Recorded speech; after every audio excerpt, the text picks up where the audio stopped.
All right, ladies and gentlemen, boys and girls, children of all ages. I know you're probably going to ask about that, like, all ages. All ages, huh? Welcome to the Ed Namrock podcast for Tuesday, March 12th, 2019. You had to think about that one. Why? Even like to this day, I still have to fucking write it out. But I'm excited because today I have a very special guest, very dear friend of mine, and three-time colleague, I guess you could say. No, well, two-time colleague. Two-time. Two-time. You two-timed me. Mr. Brian Saya. Thanks for joining me, man. Appreciate it. Before I start, I want to plug in Brian because he is a profound sound designer, recording engineer. Would you say you're a music producer? Music producer, mixing engineer, experimental recordist. Yes. Fuck, you name it. Anything to do with the science of sound, he is your guy. Check him out at brian.saya.com. Brian Patrick Saya. Wow. I know. Brian Patrick Saya. I know. .com. SAIA. I'm sure you guys have seen the trucks spell. On the freeway. That's right. I don't Saya know those. trucks. Yeah, no relation. I thought he None. was hiding a secret from me for a long time, but apparently not. I'm secretly wealthy. Wow. So No. I thought he was on a gold mine this whole fucking time, but I guess not. And then his Instagram handle is Probability Clouds, spelled just like that. And if you need a spell checker, you can Google shit. But I wanted to not only spotlight Brian because he's super fucking talented. Thanks. But he's interesting because I use this word as a term of endearment. He's a transplant, which is a transplant is successful. That's the big thing. I don't know why transplants. Yeah, because like a liver transplant, obviously it's not a transplant if your body rejected it. But if you're transplanted into something and you seamlessly adapt and become a working part of the body, in this case it's LA, then you are a transplant, which I don't know why people give it such a dirty meaning. To me, transplant is like, oh shit, where are you from? Oh, I'm from Ohio. I'm from Massachusetts. I'm from Connecticut. I'm a transplant from Connecticut. I'm a transplant from Illinois. See why it's a negative thing if you grew up here. Well, here's the thing. The population just keeps increasing and traffic keeps increasing. You can just blame all the transients. Well, that's inevitable. I mean, because for the longest time, I've dealt with traffic here, and has it gotten worse? Yeah, it has, but apparently your hometown of Boston got us beat now. I know, isn't that and crazy? I'm like, shit, fuck, man. But for those you listening, not all watching, but those you listening, Brian does not look like your typical Bostonian. He doesn't, unless you got the Liberty spikes from back in the day. But he is. Well, you can't paint all of us with one brush. Well, no, I mean every time I picture Bostonians, I think of Celtic fans. But, yeah. That's like the bro culture in Boston. Pretty much all the yeah, bro. Yeah, bro. They're great. Yeah, bro. But yeah, so just brief everyone on like how it started with obviously music, and then your quality of outcome, which is moving to marvelous LA. Yeah. You notice I say quality of outcome, but because you don't live in LA, because you live in my hood, but close enough. LA County. So how did it start?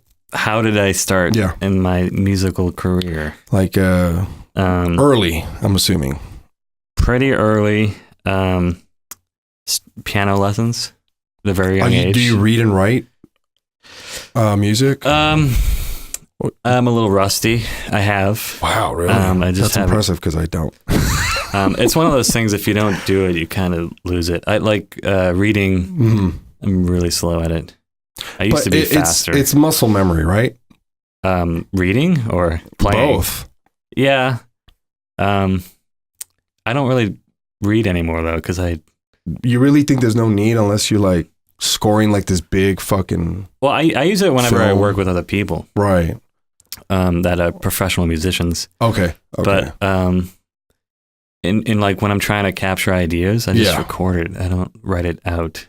Yeah, you're right. It's. I also do video recording of like me playing it. Oh, okay, so it makes sense because there's no time to start. Like, okay, I could write it out. It just takes too long. That's what people have been telling me too, that are kind of adjacent to what you're doing. Yeah. It's just you want to quickly get the creative side, the creativeness captured, and then just keep moving on. If I was better at it, I probably could write it fast, but I don't do it enough. Because I've seen people do it. I'm just like, God, that's fucking crazy. It looks like fucking Rain Man. Right? It's fucking crazy. I was like, whoa, okay. Not Rain Man. What's his name? Beautiful Mind.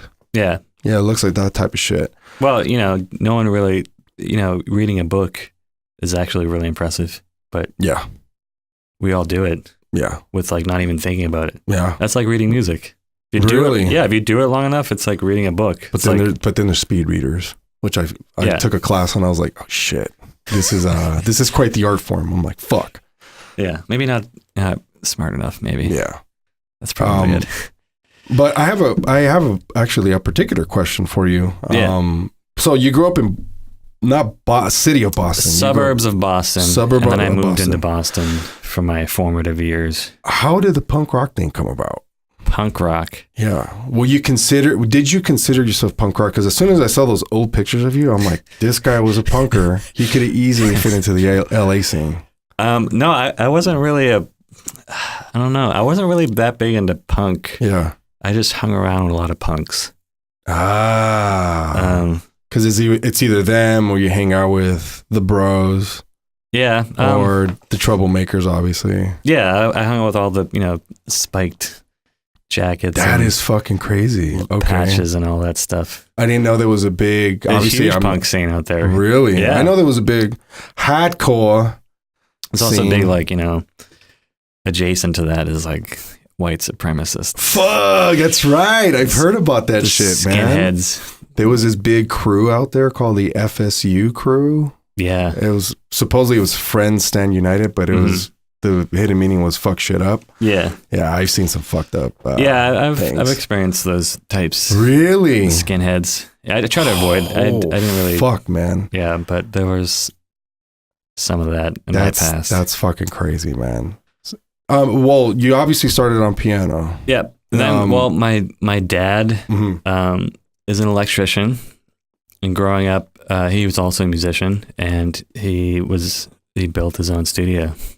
Shut the hell up! Are you fucking serious? Yeah, my basement, my house, my dad's house. He built a studio. Fuck! I gotta be an electrician for my son now. Yeah.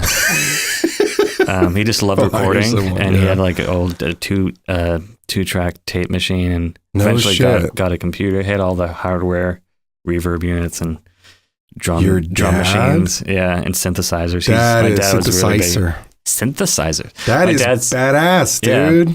So in high school is when I started getting really into that. Using his studio, he would let me use it, and I started a rap band in high school. No, really? Yeah. With live instruments? No, it was mostly synthesizers. No and drum shit. machines, and a bunch of us. That is badass. We made 4 albums. Wow, actually full-on albums? Full-length albums of rap, yeah. Wow. Not a whole lot of people can say that. Yeah. Especially in high school. Yeah, they were horrible. They were super offensive. So it was dirty rap? Yeah. Nice. It's a bunch of white kids in the suburbs. That's fine. Privileged white kids in the suburbs making offensive rap. Really? Yeah. Wow. I was just really into the whole production side of things. Yeah. I got really into that. It was a fun experience. I would never play any of that for anyone now. But it was really bad. This is what not to do. I really didn't know what I was doing at all either. Really? Yeah.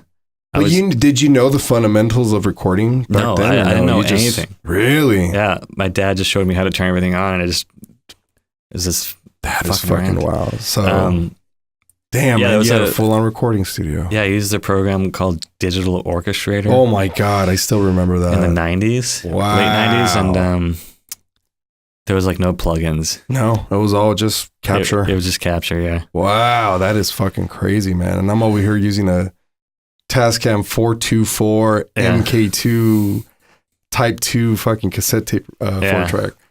So I know it was, and then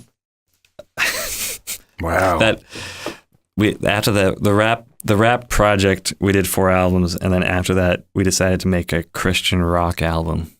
For the Lord. We completely switched gears. None of us are religious in any way.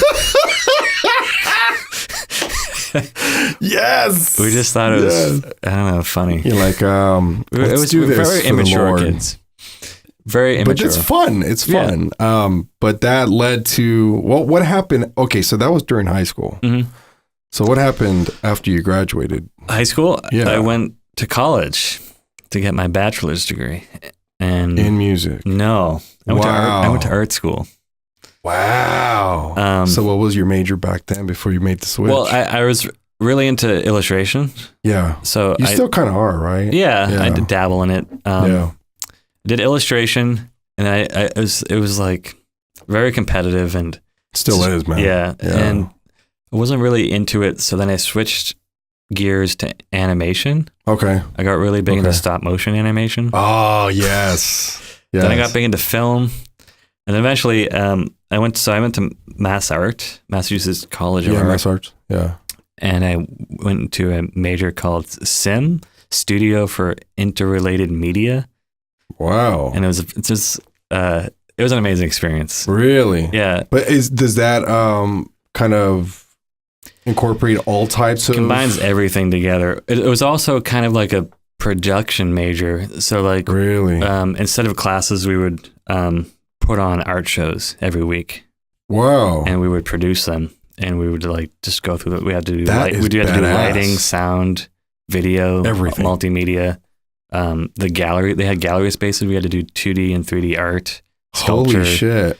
And we had to light all that and like make it all work and do gallery openings. That is fucking awesome. Yeah. Man. It was I didn't really know cool. Mass Art would do that, man. Yeah. It was I'm sure they still do that to this day, right? Oh yeah. Oh fuck, man. There's a LA, you need to step your shit up. Fuck. So I got a bachelor's degree in Studio for Interrelated Media. Yeah. So I feel like I was very unfocused. Well, I wasn't unfocused. I was just like in a lot of different things. I was just interested in a lot of different creative aspects. Yeah. And then did some recordings and projects and work in Boston. Did live sound for a bit. In Boston? Wow. Yeah. That must have been an experience. Yeah. It was actually for the Museum of Fine Arts in Boston. They would put on these concerts. That must have been cool then. So there's a lot of like world music went through there. Oh, so you must have mic'd up some crazy, like exotic instruments. Balinese, Javanese, Indonesian music. Oh, that's so bad. Some of that stuff doesn't even need to get mic'd up sometimes. Yeah, string quartets and stuff like that. Wow. And then we also did like rock bands and traditional like 5-piece rock bands. Yeah, like Sigur Rós. You know Sigur Rós? I remember the name. They came through. Spoon. Oh my God, Spoon? Yeah. Wow, that's cool. You're like Grizzly Bear. You're like Aerosmith. You're like You Wish. A lot of indie rock bands went through. That's cool, man. Because I know Boston had a good indie scene for a while too. Yeah, and so I did that. I was actually the monitor mixer. So that's the toughest fucking job, man. I know. Yeah. Toughest fucking dealing job. with the egos. Egos and assholes, I call it. And God bless your heart, man. No wonder your fucking skin is so thick, dude. Yeah, that was shit. I wasn't a huge fan of live sound. I'm still not. I don't like doing it. It's a necessary evil, though. I find I have like anxiety issues, so I feel like live sound just gets me really anxious. I'm with you. I don't know what it is, but like studio, I'm totally fine because we can always just do another take. It's a more controlled environment in the studio. It's fucking Fear Factor live when it's fucking live sound. I'm always thinking like the worst possible thing happening. Oh God, man. Is this going to happen Murphy's tonight? Law, man. Is this going to happen tonight?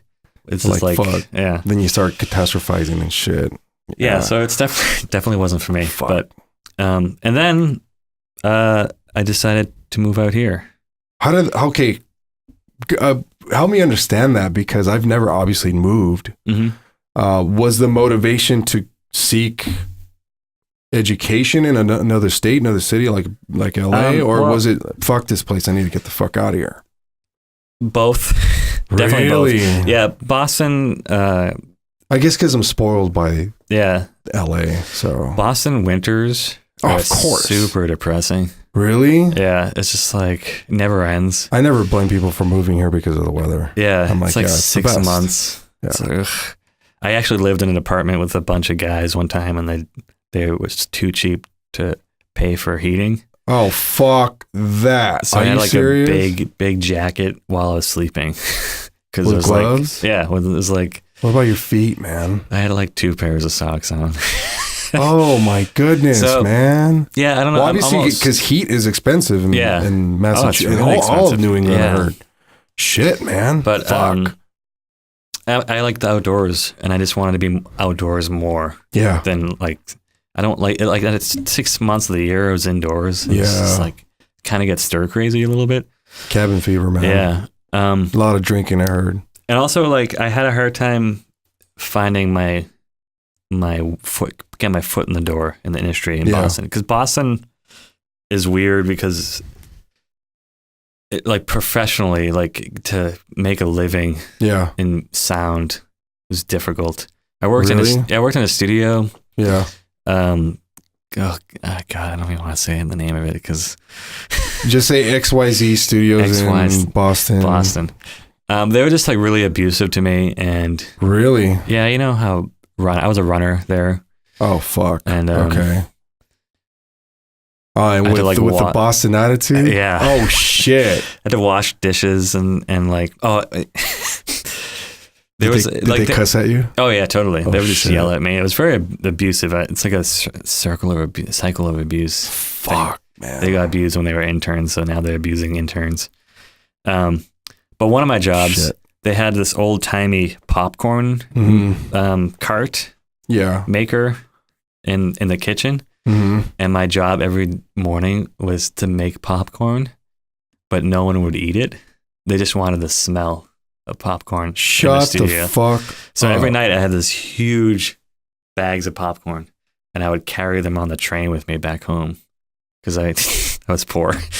I was like, this is like free popcorn. Are you fucking serious? Yeah, it was great. That was your snacks? Yeah. Sometimes even dinner? Sometimes. God, dude, that is fucking crazy. Obviously not. I was doing that. They didn't pay. I was doing that and the live sound at the same time, and that barely paid anything. So. Oh shit, man. I was living man. In Mission Hill in Boston. So Mission Hill is considered like kind of like a working environment type of. What would be comparable here in LA? Well, like Echo Park, Silver Lake.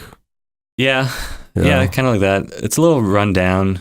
And a lot of people just go there to pursue kind of like a profession. Yeah.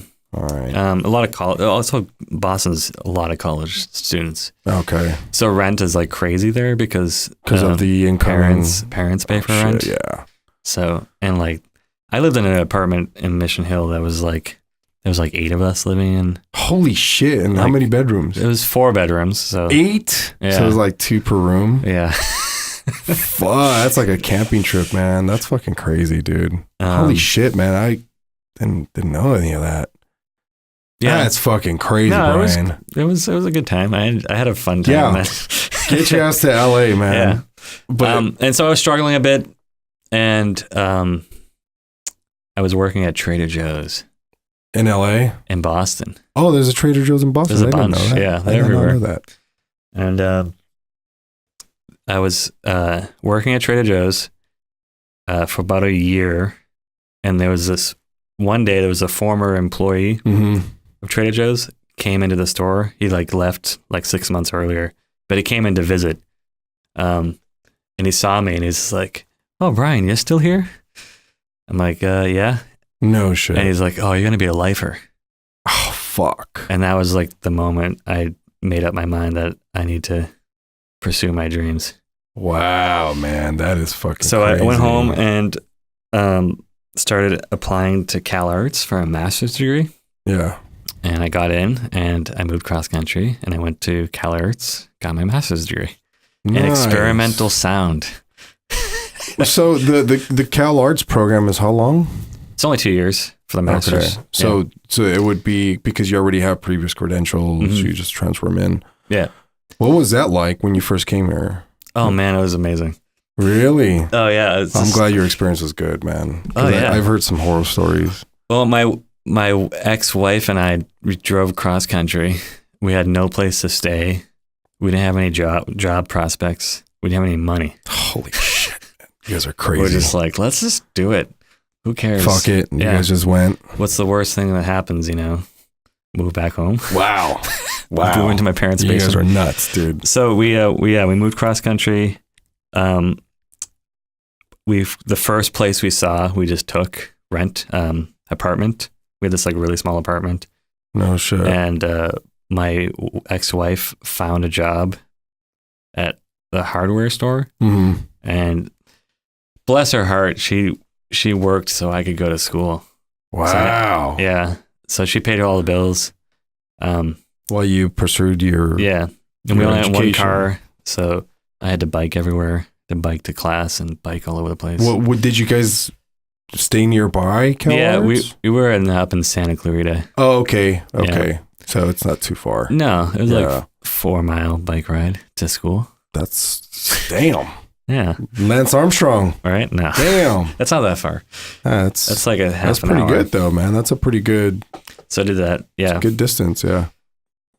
And then I started teaching. Yes, which I recall. Yeah. Wait, where were you? Okay, now fast forward. Okay. You started teaching where right out of Cal Arts? Art Institute. So AI, which everyone watching and listening, if you don't know what the fuck happened at AI, it spontaneously imploded and closed. So rest in peace, AI. Yeah. Fuck, man. So it was a great school. What happened there, man? I don't know. I don't know. Well, I could only assume because same thing is happening to SAE in LA. The company bought AI. Yeah. The company that previously owned AI went bankrupt. Oh, shit. And then when the new company, which was actually a Pentecostal church, the Dream Center. What the fuck? They purchased the school and apparently they didn't know how to manage it. And eventually they sold parts of it off. I don't know the full details. Whoa, that is fucking wild, man. Yeah. A Pentecostal church? Yeah. Whoa, that is that's news to me. I never heard that one before. Yeah. I don't know why they bought it, but I guess they wanted to get in. Also, I heard, I don't know if this is true. So I heard that the company that owned it before, like, misled them on profits. Shut the fuck up. That is fucking crazy. And then man. once they purchased, it's not incredible at all. It's pretty. So once they started running the schools, they're like, shit, we're losing millions of dollars every year. Oh man. And like, so they just cut the cord. Jeez, dude, that is fucking wild. So you were there. That was your first teaching job. Yeah. And then that's when you also got a teaching job at Pinnacle. Pinnacle College. That's where I met you. Mm-hmm. That school was cool, man. That was a cool school. That was a great school. Yeah. I mean, shame it went down the way it did. And I mean, what was your impression of, obviously the leadership there? Everyone had their own take on it. I had my own take on it, but overall the program was, I thought it was awesome, man. I'm a product of that school. Yeah. What was the only thing that you didn't like about it though? There had to be something. It was a little, I didn't really like how they structured the classes. The curriculum. Your curriculum. It was written well, but the way it was sequenced. Yeah. Also, like, I was teaching classes that I wasn't super qualified for. Which is weird because. But like it was almost like they were just trying to fill these gaps. Yeah. And they're just like, you can teach that. I'm like, well, I'm actually more suited to teach this. But they're like, we'll just follow the. Yeah, just so. Music business. Like music business is not like a strong suit of mine. Yeah. I know a good amount of it, but to teach a class in it, I don't know.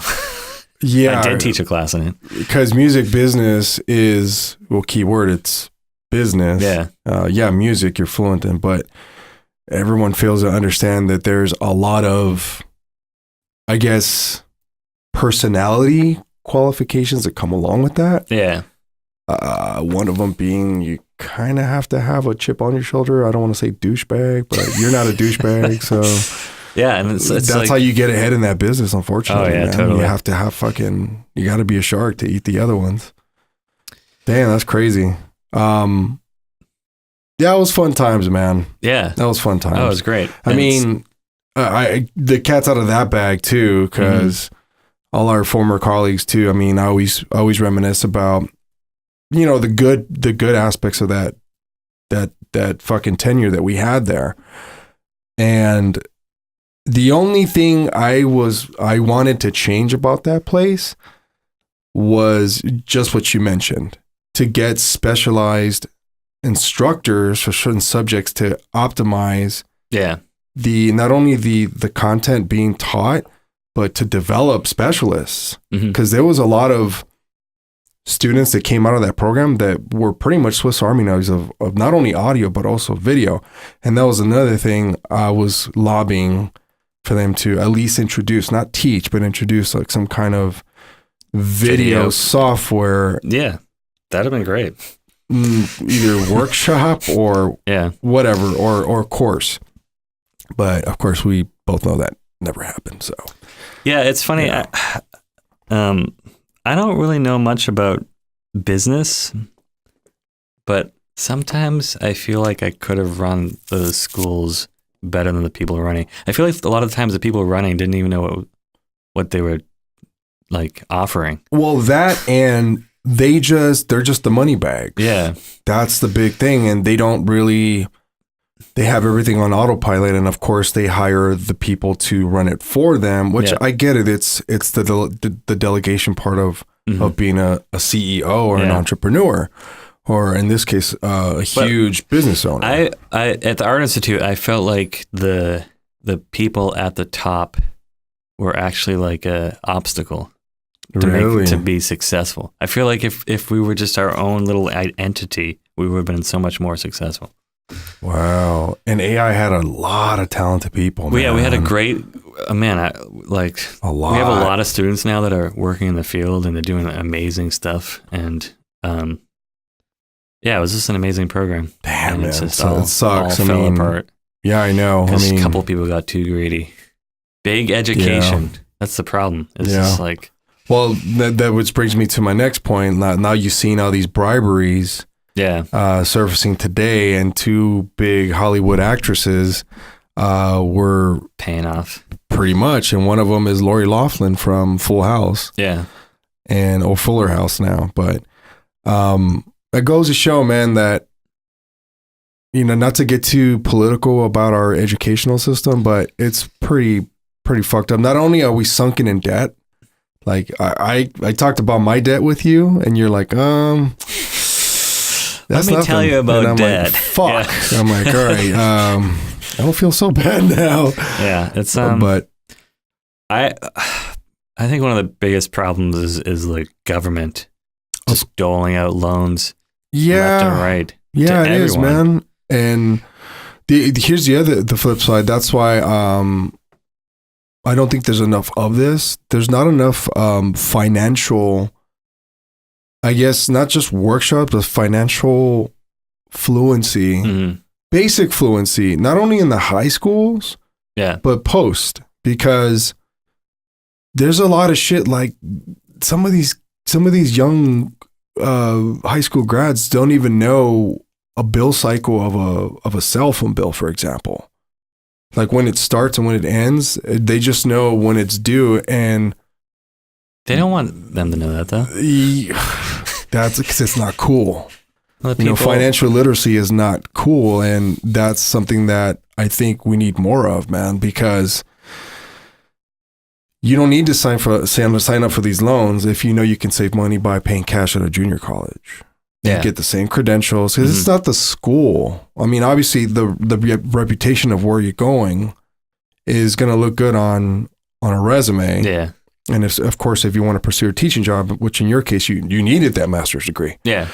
But there's no such thing as wasted effort, in my opinion. You can put in the same effort at a 2-year, get your what are they called? I always forget what they're called. Associates? No, well, that's the outcome. But what are general education? Your general ed. Yeah. And then you don't have to decide on a major apparently in a 2-year. Because I've never been to college, man. I went to college 1 semester and I dropped out. We went to Pinnacle. Yeah, it counts. It's a post-secondary 9-month program. 702 hours. And it's a diploma of certification, but most people would say, hey, you know what? It's equivalent for your line of work, and then topple that with experience. Then But if I apply for a teaching job, like some of the teaching jobs you've had, I will not qualify for it because I don't have that credential. That's all they care about too. But I mean, it's going back to my point. This youth is very, very smart. Mm-hmm. Don't think they're stupid because they're not. No. You and I are Xennials. You know what Xennials are, right? We're in between Generation X and Generation millennials. We're old millennials. We're too young to be old right now. And we're too old to be young. Yeah. That's the catchphrase. Cuspers. Yes. Yeah. We learn to adapt to technology and embrace it and incorporate it into our everyday lives. But at the same time, you and I can still program a VCR. Yeah. We can set up a reel-to-reel. Mm-hmm. We can know how to hit record and play on a tape deck to record off of FM or AM. Right. That's the kind of shit that's funny because when I talk to my kid brother about that stuff, he recalls a lot of it, but he was young because he grew up with around me. How old is he? He's 19. He was born. He's a millennium baby. He was born in 2000. Younger than so I'm 19 years older than him. So I got him into retro gaming. I got him into old analog stuff. Mm-hmm. And now he has a great appreciation for all of that. Like he has a great appreciation for a fucking printer. You believe that shit? A printer. He's like, brother. Millennials don't print things? They don't. What the? They struggle to find a place to print it at. And they don't know that there's a Staples, there's a Office Depot, there's a Kinko's, there's a UPS store. They think, just take a screenshot. You don't want to be like Peter Lou. Yes, I'm going to put your ass on block because I don't talk to you because you're my stalker. And screenshot this is what I did. Just, we'll get to my next point. Yeah. My next talking point, because I'm going to highlight something I need your opinion on. Mm-hmm. So Peter Lou has been my stalker since I worked at Pinnacle. Mm-hmm. I remember one time when I was at Pinnacle, I had a meeting with them, a one-on-one. The most interesting one-on-one meeting I have ever encountered with a person. He's an interesting guy. Very. He wanted to do, quote unquote, do an internship. Mm-hmm. Okay. Didn't know where. Was fluent, obviously, in Taiwanese and Mandarin. Yeah.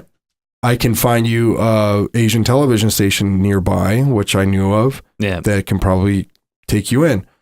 I teed it up for him. I was literally like, dude, you have the internship. This is all you got to tell him. In an email, I told him, I'm like, I'm going to send you this email. This is exactly what you need to rehearse and type it out and send it to him. You know what he did? What? He screenshot what I sent him. Right? And sent that as his application. For the internship. What? Oh my God.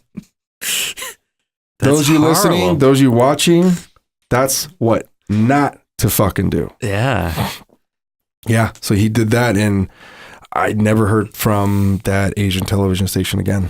Yeah, they probably because they're like, who the fuck are you sending, and how are these the kind of students? Because they're one strikers, man. Their culture is very like this.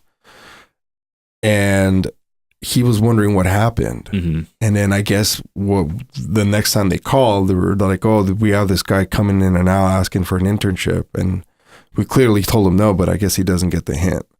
And I'm like, yep, that sounds like Peter Liu. Because he's been trying to apply to almost every audio school here since Pinnacle. And he got a degree. He finished. Yeah. And I guess he's trying to be a professional student. Oh, geez. Yeah. Well, anyway, I mean, and he's not that much older than us, but he's not that much. He's older than us? No, I forget you're younger than me. I'm 38. Brian is 21. 22. But anyway, let me get to my next talking point because this is funny. All right. I browse Reddit a lot. Reddit.com, obviously one of my obsessions. I'm not that heavy on karma points right now, but I'm working on that. But there's a subreddit called TIFU. TIFU. So it's abbreviated for Today I Fucked Up. All right. So sounds like every day to me. knowing your history, you being a recent divorcee, is that correct? 4 years. 4 years. Well, that's relatively fairly. No. Yeah. Okay. More than enough time for you to start into life, obviously. Yeah. I want to get your take on this because, again, I have a lot of young listeners. A lot of people like my input on different situations, especially life advice, because, like I said, along with the financial literacy stuff, and I give great financial literacy advice because I make the most mistakes. Believe me, yeah. I'm shitty with money, but alongside with relationship advice. So this was posted about 55 minutes ago. So check this shit out. Okay. So it reads, today I fucked up by asking out a guy who I thought was into me. Is this a woman? I'm assuming yes. Okay. Yes. Yes. Just that's it's I know. Okay. We got to make sure there's proper context too, so we don't yeah. What's the word? Misgender? So this woman asked out a guy? Yeah. Okay. She got curved. What is curved? Getting curved meaning got shafted, like didn't no interest. Rejected. Yeah, okay. Pretty much. Yeah. She overreacted and then instigated on Twitter. So this is her story. Okay. Long story short, I had a date party and I've been into this guy for months now. We've hung out a lot in the fall, then text on and off over winter, but we've been too busy to actually hang out lately, although he's talked about us hanging out many times. I also was down and he told me he wanted to come to one of my date parties. I don't know what the fuck a date party is. What is that? A party that you bring dates to? I don't know. That's weird. Okay, that's new to me. So kids, if you guys know what that is, please let me know. So I asked him what he was doing the day of the party, and he said, I don't know, might just be going to the bars. Okay. How old is these are young adults going to a bar. It must be above 21. Probably, because I only go to bars I don't think when there's a birthday party. I don't go on date parties. I'm married. I don't know. All right. Anyway, and then she asked him out after he mentioned he was going to the bars. He replied, ask Jeff what he's doing. I was really hurt. I asked him, not Jeff. So she asked this dude out, but then he replied with, ask Jeff. Wait, ask Jeff what he's doing. She asked someone else out. Like, no, he replied by saying, hey, I'll also ask Jeff to come along, basically. So she asked him out and he's bringing his friend. I guess so. Like, hey, go. Oh, cool. Oh, ask Jeff what he's doing also. Kind of, I get the context here. Mm-hmm. So she was hurt, apparently, because she asked him out, not Jeff. Mm-hmm. So she kind of flipped out. This is what it reads. And then we went back and forth. And I said, you told me to ask you to you told me to ask you to a date party. Okay. Was it something I said? And he was like, no, I just had other plans, but I didn't know him saying might be going. Okay. Long story short, she said in her embarrassment of being rejected, she took to Twitter. Okay. Tweeted something along the lines, just got rejected by some frat boy. If anyone needs me, I'll be in the sewer for 3 months. My friend replied, you're too hot for him. Then I replied, RIP, I think he has other plans. I'm just dramatic. And then someone somehow found my account and favored both tweets. So she didn't delete them. Mm-hmm. And I'm pretty sure they screenshotted them. Yeah. Because that's all these new people are.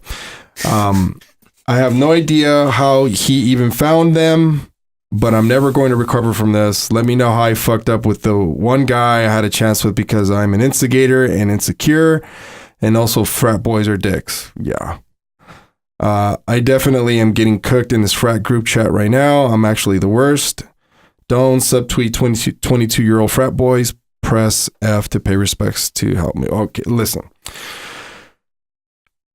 This is my take on this. All right. And you beg to differ if you can. As a girl, it's totally okay to ask a guy out. Yeah. It's totally okay to tell a guy that doesn't get it, hey, I want you all to myself. Is that okay? Is that okay with you? And it's also okay to say, if he says, well, no, I don't, it's totally okay to say, well, fuck you then. I don't, then I can't have you to myself. I'm asking you out, obviously. But here's the thing is, I don't think girls, especially young girls, have the courage to do so. To ask a guy out. Or to even tell him, fuck you, you're rejecting me, then okay, I don't want you then. I don't know, fuck you seems pretty harsh. Well, replace it with something more, I guess, mature. Yeah. But should she have gone on Twitter and done that? Knowing that at risk that someone might have seen that. I don't think anyone should ever use Twitter ever. Guilty. Guilty. Well, I don't like, yeah, getting rejected sucks. And there's a lot of emotions. Have you ever been rejected? Yes. Yes. Okay. Yes, of course. Okay. So, how did you handle that? I'm sure people listening and watching want to know because a lot of people don't know how to handle rejection. First of all, you shouldn't get mad at someone that rejects you. Okay. Like, I don't understand why you would get mad at someone. Like, I'm interested in certain people. Some people I'm not interested in. If they're interested in me, I'm just like, sorry, we're not compatible. Notes because I get mad. It's not compatible. Well, like, it's hard to find someone that you're compatible with on different levels. And if you think you're compatible and the other person doesn't, right, then it's just like, okay, it's not a match. Bummer. It's no one's fault. Right. Right? You shouldn't get mad at them for not being interested in you. It's just like, oh, move on. It sucks and usually takes a couple of days to weeks to get over. Of course. I wouldn't post it online. But for us guys, gay or straight, doesn't matter. Yeah. I can't necessarily speak for trans because I don't know very many and I'm not a subject expert. Mm-hmm. But I'm assuming they have human emotions too, but they do have human emotions. Yes, of course. No, but I'm talking about like in terms of like how they handle rejection. I'm sure it's different than the way I think everyone. Well, I've seen some pretty nightmarishly like bad ones. Yeah, and I don't know. I don't have enough context, and I don't have enough information. Mm. And quite frankly, I don't have any trans friends. Mm-hmm. Not that I wouldn't have, but I would like to know. Like, I'd like to have one on the podcast. That'd be interesting. But like handling rejection that I know with gay or straight men, mm-hmm. We handle it differently just because of our DNA, I guess you could say. We're a little bit more barbaric, I guess you could say. We find ways to distract ourselves, whether it be productive or unproductive, and mm-hmm. we let it pass. Yeah. I guess a lot of people I know, their motto is, it's not the time, it's what you do with it. Correct. Yeah. Like, okay, it's not the time, the length of time that's going to make you get over. Some people take longer than others. Yeah. Believe me. That's why it's like, it's what you do with the fucking time. I don't mean to use you as an example, but your divorce. Okay, how long did that take? To get divorced? Obviously I know how long that takes, but I guess not. I don't want to use this word cleanse yourself, but kind of shed the old skin and grow the new one. So obviously the old skin has to fall off first, and the new one takes time to grow. So how long did that take you? And what was your mental state? Obviously it wasn't good. Yeah. It was tough. Yeah, it was definitely the toughest experience of my life. Yeah, I would say it's probably like top 3 in the humans. Death, divorce. Is it death? Damn, I think it's number 2 actually. Death, divorce, and death in the family. Yeah, something like that. It was pretty rough. Wow. And the thing is, I don't think I'm completely healed. Of course not. So do you think it's a scar for life? I think it's just part of me now. It's part of my, because it was a very meaningful part of my life. Yeah. It was 11 years. That's quite a long time. And we were inseparable for 11 years. Wow. And it was a great time. And I have a different, just because it ended doesn't mean it was bad. The vast majority of our relationship was awesome experience. Right. And I'm really glad. Which is what matters most. Yeah, I'm really glad I went through it. Okay. And we both actually grew with each other. She's off living off the grid. Okay. She's in the tiny house scene. Okay. In the mountains. Wow. Okay. Yeah. And we kind of went for her dreams, and I don't think she would have done it without me in her life. We kind of helped each other out. Well, that's good, man. I mean, not a whole lot of people can say that. Yeah, we were kids. We got together when we were kids. We were very young. Oh, wow. She's your childhood sweetheart? No, well, not kids, kids. But we were 19. That's still pretty young, man. 19, 20, yeah. And wow, that's crazy, man. Yeah, and we learned a lot from each other, and I feel like we got to a point where we're we don't really need each other anymore. We can go off. What was it, mutual? No, it was. I didn't want to break up. She did. Okay. So yeah, it's very very rare. I mean, there's some instances where both parties were okay, we just can't do this. But when it happened, I was like, yeah, I get it. I get it, because our relationship was kind of strained a little bit. Yeah. The last year of our relationship, we didn't speak much, and we didn't. Wow, you guys didn't speak. Well, we did, but very minimal. We became roommates. Oh shit. Okay. Yeah. That's so it's weird. Fuck. That's tough, man. But very important advice about breakup in general for everyone listening. Don't try to suppress your emotions. Yeah. You gotta experience it. Experience it, and so you're saying take to Twitter? Take to Twitter. Go on Twitter rant. Just delete your tweets afterwards. Emotions are weird things because they you can't really control them. And people try to control them. Yeah. But you have to sit with it. You have to sit with the loneliness and the rejection. You have to sit with it. And and you have to not be you can't fight it. Right. You just have to sit with it and experience it. And it's like an experience. I'm sure people that haven't been married but have been with their partners for that long would experience similar. Oh yeah, totally. Minus the paperwork, of course, but that's all. It's the same. I guess you can see. I can go on a limb and say it's a tragedy. It's a life event tragedy that. It's definitely tragic. Yeah. Yeah, people have to. Fuck you, like you say. You just gotta experience it in order to and get learn over the hump. from it too. That's be what constructive most people. with it. Yeah. That's why I can never understand why people remarry. I don't know. This is just me. If it didn't work out with the first one, lesson learned. I don't think I would do it again. Yeah.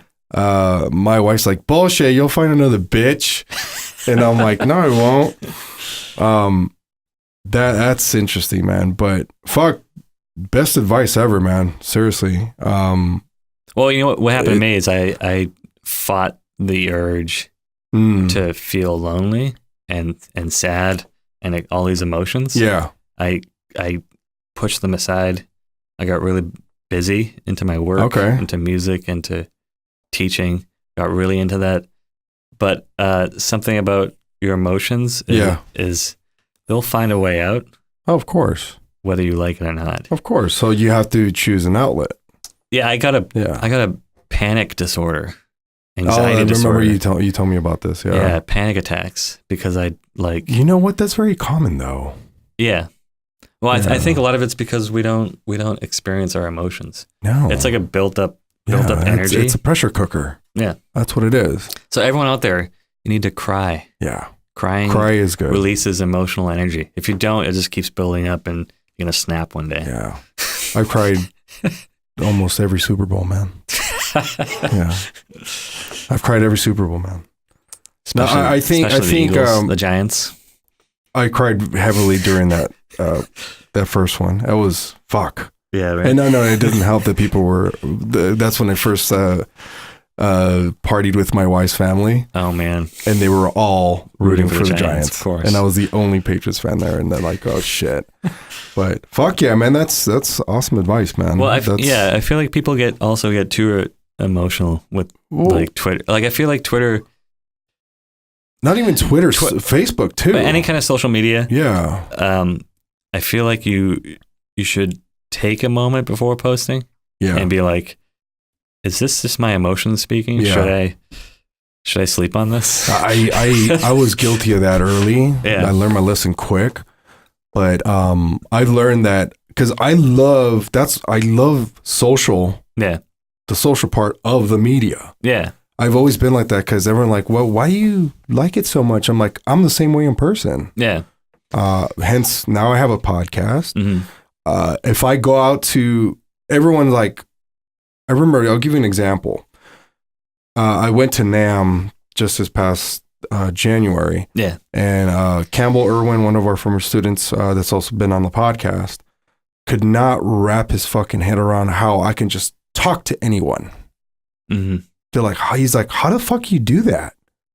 And I'm like, it definitely comes easier for some people than others. Yeah, I'm like, but I made a lot of mistakes along the way because I love the engagement. Yeah, I need a break from people once in a while, but I can't go a day without one learning something new from someone, one having a healthy conversation, and then I have my bonehead ones, of course, but and then once in a while, I have a big heated argument with somebody, which of course you need because I love those. Fuck, man. Quite frankly, man, I'll be honest with you, Brian. If this whole world was exactly the same, like I would want it to be, it'd be boring as fuck. Oh yeah, and diversity. It would be so fucking diversity boring. Is great. And different ideas. That's why. But you know what pisses me off, Brian? And this is another. I don't want to say a rant, but this is just a thought. I hate it when a lot of my peers, like actually people I know, and then there's acquaintances, of course. I hate it when my peers who engage with my acquaintances on social media direct message me and say, how come you have that guy as your friend? That guy's a fucking moron. He's a racist. He's a piece of shit. Why are you still friends with him? Yeah. And I reply, how do you not know he doesn't know you, obviously. Yeah. How do you know he's not fucking with you? Yeah. Do you it's know hard that? to tell. Yeah. It's hard to tell. I'm like, that's media. why this is just me. I cannot take social media seriously. No, you can't. That's why I like fucking around on it. And then once in a while, I'll post something where I want people to engage in because I'm curious about some certain things, especially when it comes to this whole Michael Jackson thing. Yeah. Because I had shared on my timeline on Facebook that it's only fair that if we're going to be digging up old shit and solving crimes now, then we need a documentary on Elvis. We need a documentary on Ted Nugent. Wait, did Elvis do some wrongdoing? He married Priscilla Presley at 14. Really? Yeah. I don't know anything about Elvis. Jesus Christ. Yeah, that's and bad. then, what's his name? Jerry Lee Lewis. The list goes on, man. I mean, this is not, everyone's like, well, they're different times. I go, well, so was Michael Jackson. Yeah. I'm like, but everybody was in denial. Yeah. Obviously. And people are still in denial to this day. I don't understand why, like, all these people are dead. They are. And like what's next? They're going to dig up Kurt Cobain stuff? Well, you can bring it up, and I think it's important to know the truth, but like, what is that going to do? Yeah. And they're over here on solving all of these other... Why don't we like focus on the people that are still alive that are doing shitty stuff? Thank you. Yeah. Thank you. But yeah, that was my next point. All this shit, all these dead people getting uncovered now. I go, but Kevin Spacey star on the Walk of Fame still there. Still there, yeah. What's the name? Bill Cosby. I'm sure there's more, man. Oh yeah, I'm sure there's more. There's a lot more. They're just, and like the ones that are dead. Of course, it's tragic for the people that are still alive that experience that. But like, there's no justice there. No, there's not. It's too late. What are you gonna fucking do? Obviously, now they're gonna. I forgot what is it called? Exhume. They're gonna exhume the body. Yeah, is that the word? Mm-hmm. To examine it because of people are coming forward. Examine for what?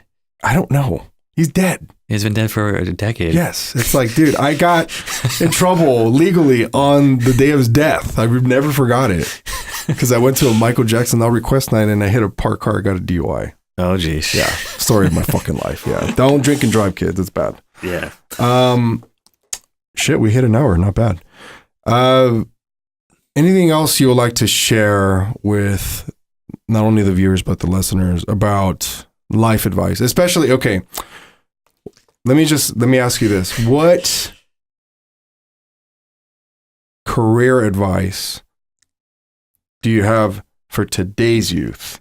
Oh, geez. What would be one piece of advice you could give them right now?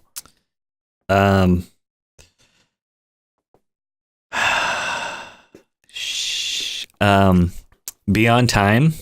Be on time. Be on time is very important. Be likable. Yes. You don't have to be everyone's friend, obviously. Yeah. But people, I don't know. I would rather hire someone that I like than someone that knows it all. Yeah. Because you're going to spend the rest of you're going to spend your whole like 8 hours a day, 40 hours a week. Yeah. You're going to be spending with that person. You see them more than you see your own family. Yeah. So don't be arrogant. Don't be an arrogant piece of shit. Be humble. Yeah. Yeah. Be likable. Networking is huge. Again, like almost all of the gigs I've gotten has been through people I know. Yeah. People just hit me up randomly all the time. Like, you want to do this project? You want to do this? So. Not everyone's idea of networking for some fucking reason is trolling social media. That's not networking. No, it's not. That's just, if anything, that's a source. Yeah. It's not networking. True networking, which is another thing that's missing, is actually meeting someone face to face and engaging in conversation. And don't network for networking's sake. Yeah, that's another thing they don't know. Yeah. Like don't reek of desperation knowing that you want to get something out of the person. Yeah, just meet people and meet cool people and maybe someday something will happen, but don't like force it. Yeah, because you can tell when people are trying it's too hard. off-putting. It's definitely off-putting. Fuck, man, that's fucking crazy. Yeah. That's good advice, man. Yeah, being on time is huge. Especially in LA. I feel like everyone in LA is always late all the time for everything. Yeah. And everyone's like, oh, it's traffic. I'm like, but you know that. Yeah. Yeah. So adjust accordingly. Yeah. My students use that excuse all the time. That's traffic. I'm like, I'm here on time. I don't think ever traffic should, I've experienced traffic. Unless it's extreme gridlock, like the time we had the protesters on the freeway. Yeah. There are definitely circumstances where. Yes. But like consistently late. We have students that are consistently late and they always have excuses. Yeah. That's another thing. Don't make excuses. Yeah. Get really good at doing what you love. Oh, that's another thing. Follow your dreams. Follow your dreams. Say hi to Mike. What's up? We're doing a podcast, Mike. You looking for a phone charger? Don't have one. Come in, man. We're taping anyway. Toby has it. Toby has it. He's in SSL, the 9000. Shout out to Mike Whiteside. Shout out to Mike Whiteside. Yeah, what was I saying? No, well, you said... follow your dreams. Follow your dreams. Yeah, why not? YOLO. Yeah. YOLO. Yeah, you do only live once, man. Why not? What's the worst going to happen? You fail at it? You... I know it's not cool to say YOLO anymore, kids, but... I love YOLO. Take it so for profound. What it is, man. So profound. It's you only live once. Do fun stuff. Be good. Do good work too, man. Yeah, if you like... when I got out of college, I was struggling for a long time. You're gonna. And it's just a natural, it's, you don't know anyone, you're green. And like, I think it just takes time to build it up and don't quit. Yeah. I have so many friends that just quit because they can't handle it. Yeah. But, you eventually get to a spot, like I still don't think I'm there yet, but I'm definitely a lot closer. But I think the mentality that you have because of that, it's enough to keep the fire lit under your ass, basically. Yeah, and I got nothing else to do. Yeah, well continue this because this is you. This is the lifestyle. Yeah. I mean, people think that we not just the audio department, but just entertainment, media, and arts in general. They think you're doing it just for the monetization part. No, I'm not even close to that. That's just the outcome. Yeah, that's the quality of outcome. That would be nice, but if I didn't make any money on music, I still make it. Yeah, I'm the same fucking way, man. Yeah, it's almost like therapeutic for me. I feel like I have to do it. Yeah. Yeah. What's funny is I'll give young aspiring musicians this advice, like they want to actually start bands. Yeah. Because I've been a band whore for so long. You watching, you listening, if you want to start a band, say a rock band, I don't care, it doesn't matter. Don't do it with the notion that you want to make money. Yeah, that's horrible. It sounds fucking weird because that's what parents end up telling you, like, you're not going to make any money off of that. That doesn't matter. Yeah. What matters is you're having fun, get along, and make good music, have fun. And at the same time, this is another piece of advice that I got from Tom Morello when I met him at the Roxy.